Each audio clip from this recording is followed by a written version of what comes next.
Good morning. Good morning. Good morning. We were at the California State Conference grounds conference grounds at Asilomar last week for the summer conference of Centers for Spiritual Living. We used to meet at Asilomar every year. I started meeting there back in the late 70s, and we would meet there every year. Every year, we would have 2 full weeks. We would have 3 full weeks sometimes, and it holds 800 people with overflow out into motels around Pacific Grove. And so we would have just thousands of people there, and we would get together and hear the best of the best speakers and the best of the music, going around the conferences and the centers, and we would have these wonderful, uplifting experiences. And about 5 years ago, they canceled that. California sold it, and they raised their rates to, it was going to be just thousands and thousands of dollars for every person just to come walk on the Asilomar conference grounds. So they said, no, we'll move it around the country, which they have done over the past 4 years. But then we came back to Asilomar. And it was so wonderful for me, having started going there in my late 20s, to walk back on the grounds, to look and see the Pacific Ocean right there. Pebble Beach is there. It's a 17-mile drive. The dining hall, the giant old building called Merrill Hall, thank you, Merrill Hall, where we would pack people in the balconies, and the chairs were all full, and when you started screaming in there, the beams would just vibrate. It was so wonderful to be back, and what I realized is that this was a level of spiritual community. And it was people that I usually wouldn't see unless I was at a convention or the summer conference, and I wouldn't see them every year because they didn't come every year. I managed to come every year, but not everybody comes every year. So it was kind of hit and miss, and then I would see somebody and go, these are my peeps, These are my national and international peeps, and how wonderful that was. And I started thinking about the value of spiritual community, and how we get to have this place that some people in this very room have sold what they owned, boxed up their life, called for moving companies, or shoved it all in their car, and come to Asheville, North Carolina, just to be a part of this spiritual community. And how important that is, and what an important role that plays in our lives. Because I don't believe that we are meant to be lone individual points of awareness within the mind of God, individualized energy manifestations as God-godding in the world. I don't think we're meant to be alone in that. I think that we are each connected with everyone else. And so there's not a sense of separation between me and you. There is the I that is me over here, and the I that is you over there. Spirit manifesting equally as each one of us. And in that connection, we can have some things that we can't have all by ourselves. Just on this planet, just the 2-leggeds of us, there are 7.5 billion of us.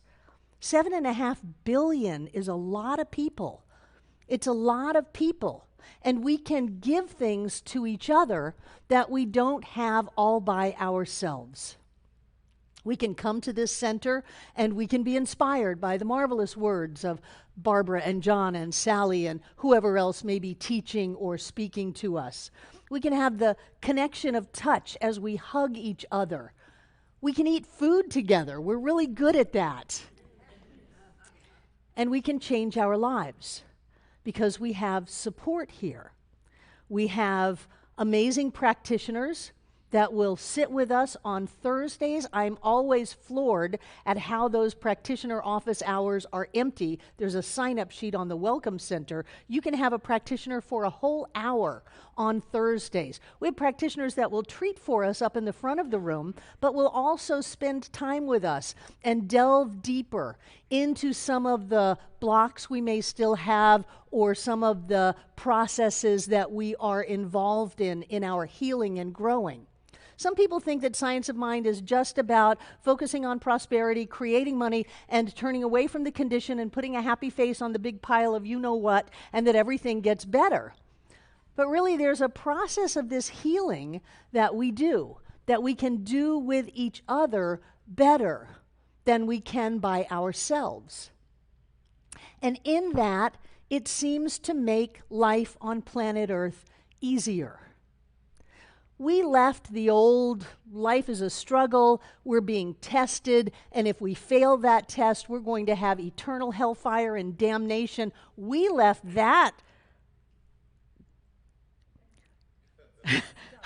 censor behind. We left that behind. We've moved into a philosophy that says all is well. That the universe is supporting our every thought, our every desire. That we have a power and a presence within us that will answer every question, is the solution to every problem, and carry us over any obstacle that seems to be in our way. And granted, there is the part of treat and move your feet with that. But life is not supposed to be a struggle. And life is not supposed to be hard. We win no spiritual brownie points by suffering in this lifetime. What we do is we open up to the gifts that have already been given. The gift of life, the blessings that come from that we are connected with all that is, that we always know what to do whenever we need to do it. We're always in our perfect and right place, doing exactly what we need to do at the moment that we need to do it. We are blessed beyond our wildest dreams. We are loved beyond our wildest dreams. Those are already a given. And how we fine-tune the manifestation process in our life is completely up to us. But that doesn't discount the basic tenets of spiritual living in this life. I love this science of mind teaching. And I love the science of mind textbook. I have like 12 of them. The one I actually teach out of is covered with packing tape because it is falling apart. But before Ernest even gets into the thing itself, what it is, the way it works, and how to use it, before he gets into any of the meat and bones of science of mind, he gives us this poem. It is the welcome to this teaching and the life that is promised us. It's called Peace Be Unto Thee, Stranger. Peace be unto thee, stranger. Enter and be not afraid. I have left the gate open, and thou art welcome to my home. There is room in my house for all. I have swept the hearth and lighted the fire. The room is warm and cheerful, and you will find comfort and rest within. The table is laid, and the fruits of life are spread before thee. The wine is here also. It sparkles in the light. I have set a chair for you where the sunbeams dance through the shade. Sit and rest and refresh your soul. Eat of the fruit and drink the wine. All is yours, and you are welcome. When we come into this teaching, the initial promise is that all has been given, not by an outside power deciding if we're worthy of that or not, but it is just the essence of life itself that has already given us the fruits of life because we are alive, that has already set a space for us where we belong, where we are safe, where we are loved, that we don't have to prove ourselves, we don't have to turn into someone that we're not. We can simply open and accept the amazing experiences of this life. And I think that being in spiritual community helps us. I think that as we gather together, as we share our ups and downs, as we move through this experience together, that it's easier on us than sitting at home listening to a tape or reading a book or wishing we had somebody to talk to. I don't know how many people have made friends in this community. I know people have fallen in love in the kitchen and gotten married. I know that there have been children that have had lifelong friendships forged in this center. And I know that we have something special that we can share with each other. And it's important that we do that. We had 7 new practitioners get licensed here 2 weeks ago. You have 31 practitioners available to you to work with you, to treat you, to pray with you, to explore your life with you, and to support you in this journey of evolving in consciousness, of growth, of expansion, of greater and greater levels of bliss. You know, just how happy can you be? We are here to support you in expanding your level of happiness and joy and being able to embrace life fully. We have 7 new practitioners that have come to be a part of that. Kristin's over there. Kristin's in ministerial school. How many years have you got till you're licensed? 1 year. Kristin, remember when she stood on this stage and said, I'm going to California to be in ministerial school? She did. And in a year, she'll be Reverend Kristin. Watch out, world. I told your minister, Jay, enjoy her while you can, because you're not going to keep her. It's like, what?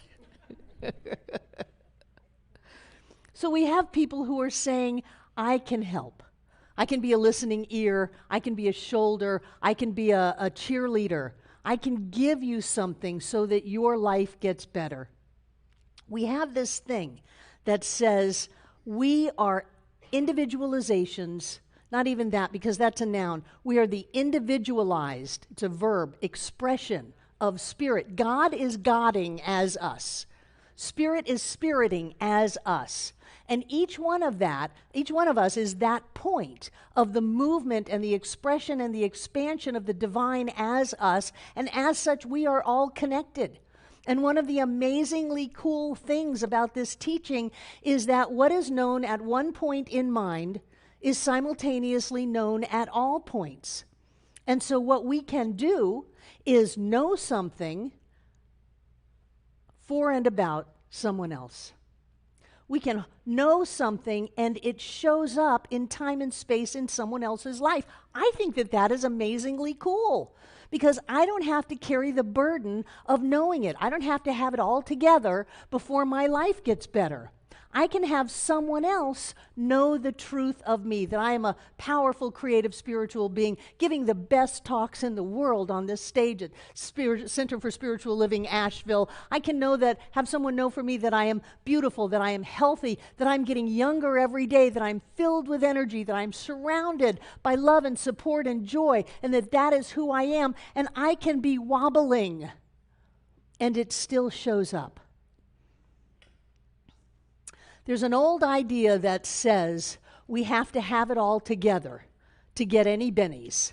And I think that comes out of traditional religions, that we have to prove ourselves from an unworthy point of view into a worthy point of view, that I am worthy, I've done enough, I've worked hard enough, I've tried enough, I've been at this long enough, that I am worthy to have my good. And I want you to know that you had your good before you showed up on this plane. That there is no one more worthy than you. That who you are is God in form. And that can never change, can never be taken from you. That it is our job not to fight this teaching and to get all of our affirmations right and watch out what we speak. Remember, if you have a thought, it doesn't matter if you've screwed up, just have another thought. We always get a redo. So it's not the first thought that you need to look at. It's the second thought and the third thought and the fourth thought. And if you get to the 100th thought and you're still thinking the thought that you don't want, have the 101 thought. You get a redo at every moment. The pressure is off. The gift is here. I love this time of year because we get to have our September affirmation. We had this affirmation for years and years. We never changed it. We loved it so much, it was the only one we wanted. I know that within myself, there is that life which is perfect, complete, divine. I am perfect. Boy, I never heard that growing up. I always heard about all the things that were wrong with me. I am perfect. and I am complete. I'm not missing anything. I don't have any missing parts. I don't have any empty spaces that I need to fill up or hide. I am divine. I am divine, Barbara. Say that. I am divine, and then your name. Yes, you are divine. I am perfect, complete, divine. It was never born, and it cannot die, for it lives and is God.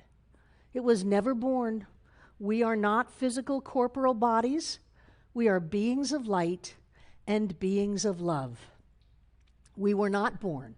We showed up in time and space for however long we're here on the line of eternity. My guess is we're just peeking out and peeking out and peeking out, and call it 50 years, 100 years, whatever. We're just peeking out into time and space to go for the ride. I don't think that life on planet Earth is a test. I think it's a prize. I think we won the prize. We won the jelly bean count of cosmic balls or whatever it was. We won. And we got to come into time and space and peek out for however long we're here. And then we go back into that other life. It was never born and cannot die, for it lives and is God. There is only spirit. There is only light. There is only love. And I'll grant you, I want to grab as much of it as I can while I'm here. I want to hug as many people. I want to see as many sunrises. I want to taste the fruits of life while I am here. But this certainly is not the only show in town. Within myself is the wholeness, peace, poise, and power of life. This life is health. It is abundance. It is love. We don't believe that you have to suffer your way through life, that you have to go without. We believe that within you already is the wholeness of life, the peace of life, the power of life, the poise of life, and that you are health, and you are abundance, and you are love. You don't have to read another book. You don't even have to meditate anymore for it. You came with that package. There is one life. It is the life of God. And this is my life now. It is the only life you're ever going to get. The only God we're ever going to see is the God in the mirror. There's nothing outside of us. There is an awareness of the presence and the power of life itself in us, as us, is us. We don't have to prove ourselves to anyone. We don't have to struggle and fight for it. We already came perfect, whole, and complete. We already came filled, full to overflowing. And I think that as we share that with each other, it's easier for us to get that. I've been with groups of people that wanted to look at what was wrong and wanted to talk about how hard life is. Isn't it great to be with people who want to look at what is right and want to talk about how wonderful life is, how easy it is to be in this earth plane, how our needs are always met, what fun this is? I like this group better. We've got something we can give to each other. The newest practitioners that came in, whatever they know about us manifests. And we don't have to be all that clear to have our lives keep getting better and better and better. We don't have to be the consciousness police. We don't have to be all super on top of our game. Ernest said, all you need is 51% of belief. You don't have to be at 80, 90, 100. No, 51 tips the scales, and creation starts to unfold. And then you get a practitioner with you, and the practitioner throws in 25 or 30 more percent, and all of a sudden things are happening in our lives, and we can take a deep breath, and we can relax into this thing called life. It's not supposed to be hard. We're not supposed to be made wrong in this teaching. If anything, it's easy, and we are absolutely right. One of my favorite books is this thing called You, and I had an opportunity to revisit this today.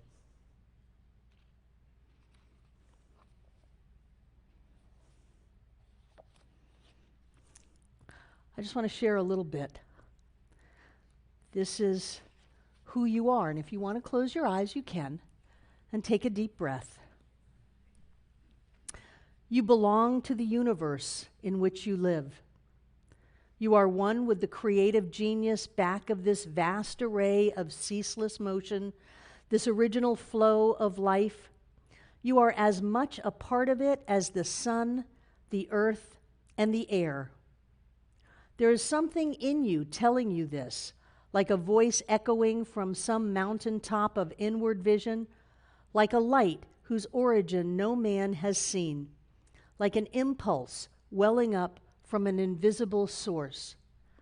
Your soul belongs to the universe.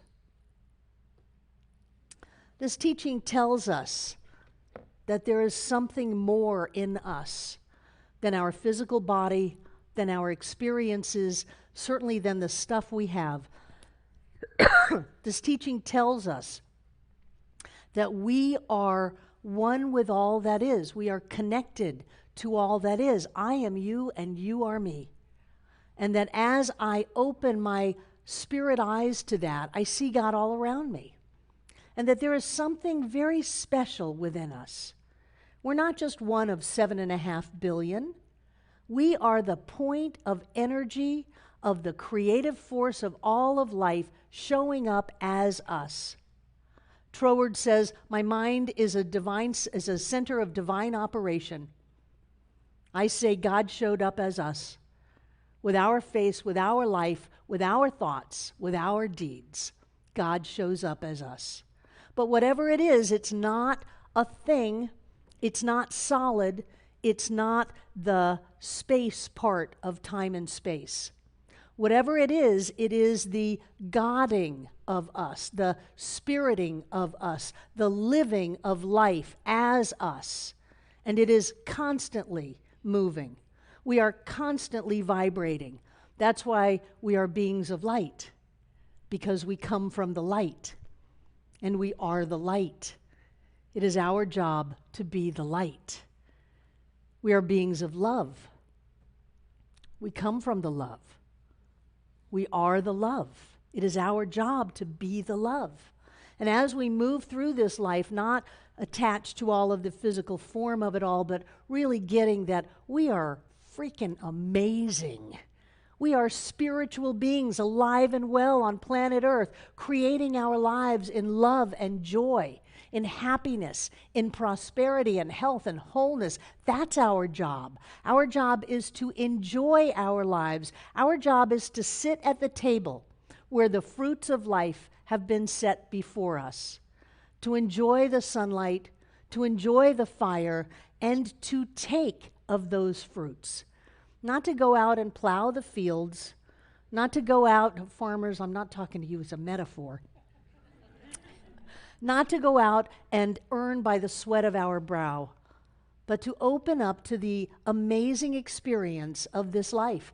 And I think that one of the best things that we get to do is to do it together, so that in the high times, we've got people to jump up and down with. And in the times when things are not as easy, we've got someone to put their arms around us and to say, I know that you've got this. I know that things are going to be okay. I know that God is in the midst of it. And so it is. Hi, I'm Barbara Waterhouse. And I'm John Waterhouse. Thank you for watching this message today. Through our website, cslasheville.org, we have over 1,000 messages, classes, and new thought books, all to download at no charge to anyone. Producing this incredibly valuable collection of ideas is really making a difference in the world. It's changing lives everywhere. Please go to our website, cslasheville.org, and click the Donate button. You can support this life-changing ministry, and when you do, we'll send you a note of thanks and also put you on our daily prayers. By doing this, you're helping to raise the consciousness of people across the entire globe. We're changing lives together, those lives that are being more prosperous, more healthy, and more joyous. Thank you for being a part of this important work and supporting what we do here at CSL Asheville. Thank you.